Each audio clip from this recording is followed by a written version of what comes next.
It just seems as though, based on what we've seen at the current running back group led by Master Teague versus what we're hearing and what the recruiting rankings tell us about the two guys coming in, that we know that this team is decidedly better than everyone in the Big Ten. And they would have to have mass injuries. They would have to have a quarterback disaster, something, or just Penn State to rise up. They're probably the only legit candidate in the East to do so, to take down Ohio State from getting to a Big Ten championship game. Then in a one-game scenario, of course, anything can happen. But they're decidedly better than everybody in the Big Ten.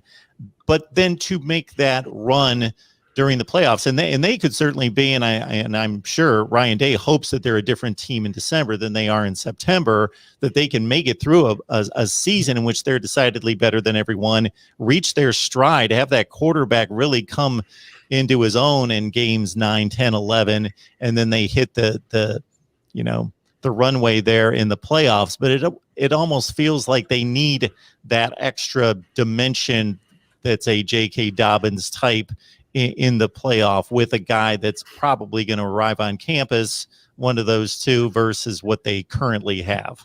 I don't know if you guys see that. I want to jump in quick just with a one-liner or so, and then I'll let the other guys jump in. What do you get out of being the big dog in the Big Ten? What have we seen in basketball? A whole lot of nothing. A whole lot of nothing at this point. So, yeah, you've got to be able to, winning the Big Ten is all well and good or whatnot, but we've seen that in multiple years and multiple sports, but you got to be able to get over that hurdle. It's a wrestling league, right, Kevin? Yes, absolutely. And it was a down year for Ohio State in that sport too. So I guess there's always synchronized swimming season. Women's hockey. They had a couple in the Frozen Four. Then they lost the Big Ten here. Steve, you're muted. Steve, we can't hear you. You're muted. Sorry, didn't realize. I understand where Kevin's coming from. You want to aspire to be more than just the Big Ten champion. I think there's so much more competition out there, whether it would be Alabama, Clemson, or maybe somebody else comes out of one of those leagues, Georgia, or Notre Dame rises up, or Oklahoma, whoever it may be. But there's a lot of competition out there, and he's right. You do need to definitely check that box along the way, but that's not the end point. That's not where you've arrived. And certainly last year, winning the semifinal game over Clemson, that was the first time they'd made it back to the championship game since they won it in 2014. So that was a nice hurdle that they were able to clear last year, and psychologically could give them an edge going into the upcoming season, that they know that they're good enough to play for a national championship in any one of these seasons. It's just, do you get the breaks? Do you get the injuries? Do you get the right bounce of the ball? As we saw in the Clemson game last year, do you get the right calls at the right times that impact the game? So, it just kind of depends. And Mark has a good point. I mean, Teague may be good enough to win you a Big Ten championship, certainly, but is he good enough to help you win the national championship? And I think that the jury is out on that. So, I think, and you could make that case probably at some other positions as well. At least they have depth at running back. If they are hit by an injury, they will have one or more guys ready to go, take over that position, and should not be a whole lot of drop-off one way or the other. So I think, to me, this is an important spring. If my name was Steele Chambers or Crowley, Marcus Crowley, I would say that this is a very important spring for me, because I don't want to get passed up by an incoming freshman or by Mayan Williams. Now that those two guys are healthy, they need to deliver. They need to play up to their capability, or they risk falling really to the back of the line to the 5th or 6th spot and only playing in mop-up time. So mop-up time for the mop-up time when it's 63-6. So, I think that is, there's mop-up time middle of the 3rd, mop-up time early 4th, and then mop-up time late 4th, when the stadium, there's only about 20,000 people left and it's 71-7. That's when, the last group gets in. Like when they're playing Michigan and can cash in at the end of 2018, mop up time. Yeah.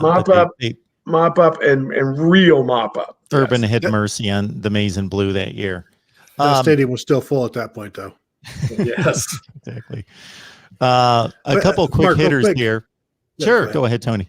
Well, I was going to say, I think one of the big differences this year with the offense is there's depth at every spot. Last year, you lose Justin Fields, you're done.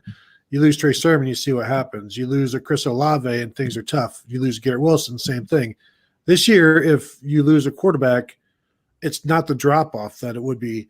And you lose a running back, it's not the drop-off. You lose a receiver, it's not the drop-off. And they've got probably 8 or 9 offensive linemen, 10 offensive linemen that they can start.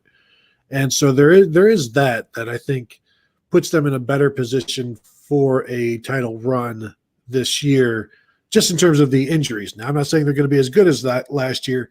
I'm saying they're probably more they're better equipped to handle somebody going down, and you don't have to hold your breath every time Justin Fields drops back or takes a hit like he did last year. Yakov 22, thank you so much for the super chat contribution. Watching from his treadmill. Very nice. Very good stuff there.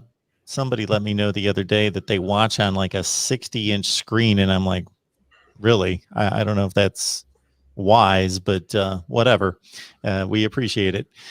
So anyway, Yakov and others, some quick hitters here. They're very concerned about your regimen in regards to what you'll be available to. So we've received a question about when are you guys going to be able to watch, talk to the wide receivers? When are you going to be able to see a practice?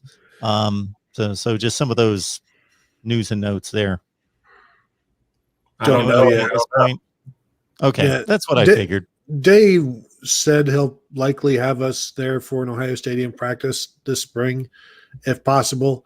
And of course, the Big Ten changed some rules today and allows some attendance for just depending on how the local rules. So things have been moving in the direction of we'll see something. Now it's just a matter of Dave following through on that. And in terms of talking to the receivers, we don't know. We will. It's just the only thing we know this week, and that was running backs yesterday and linebackers tomorrow. All right, David Greenshield with a good question in regards to the depth chart and the roster. I shouldn't say depth chart. Was the depth chart announced as well as the roster? Is that released? Okay, just the roster. Okay. All right, that kills my question. I was going to try. We haven't seen a depth chart since 2019. Yeah, more or less. All right. Ohio State football talk here every Wednesday, folks, 2:00 Eastern time with Steve Hellwagon from Bucknuts, Kevin Noon, Buckeye Grove, and, of course, Tony Gerdeman from Buckeye Scoop. So I would encourage all of you to head on over to those respective sites, check out their work. It is definitely first rate, and that's the reason I've got them on right here